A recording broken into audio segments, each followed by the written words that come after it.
FynSpy is a commercial hacking tool. It gets into people's computers.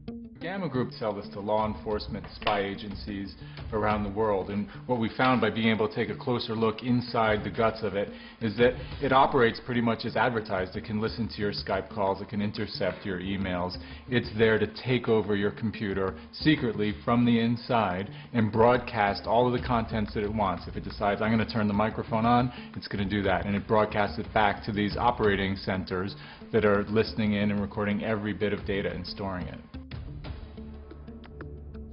The FynSpy spyware product is produced in Germany, and it's become a political issue, partly because the same sort of products were being used domestically by law enforcement in Germany, and now that it's come out that they're exporting a similar type, there's a real conflict between people who are supporting the industry of Germany and their need to sell stuff, and those who think that, human rights concerns should hold sway.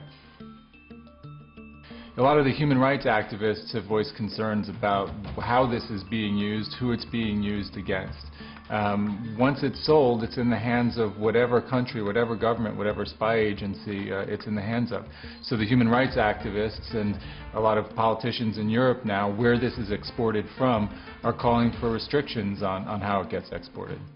After revelations in the last year about FynSpy and this German software being used in countries like Bahrain and pitching it in Egypt, there has been a little public pressure after the UK launched an initiative to have export restrictions for spying software like that.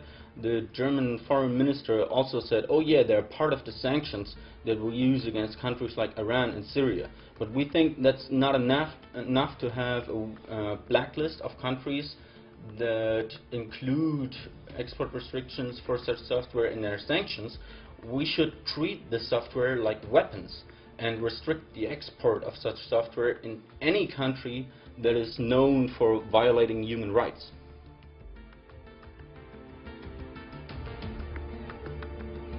Let's say a government somewhere in the Middle East or Asia or the Americas buys one of these systems. Yeah. Does it have to use it just in that country? No. I mean, the system is especially and by advertisement made for targets which reside in foreign countries or who travel, which means this also, I have no idea how they want to justify this being legal, because it might be legal for a government within their country, so within their jurisdiction, to say with a court decision or whatever, well, we suspect this guy to be involved in some criminal activities, we want evidence on that, so we target his computer.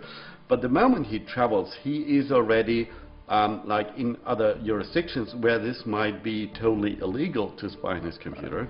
And also, the way it is made is not exactly for controlling who uses the computer. So they do advertise, for example, that you can pre-install the tool in an internet cafe on each and every machine.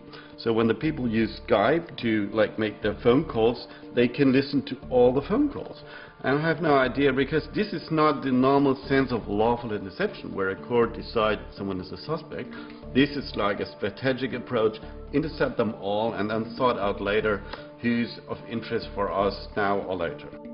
For Gamma Group, they're very clear. They operate within the law. They say that they obey the export restrictions of the UK, the US, and Germany.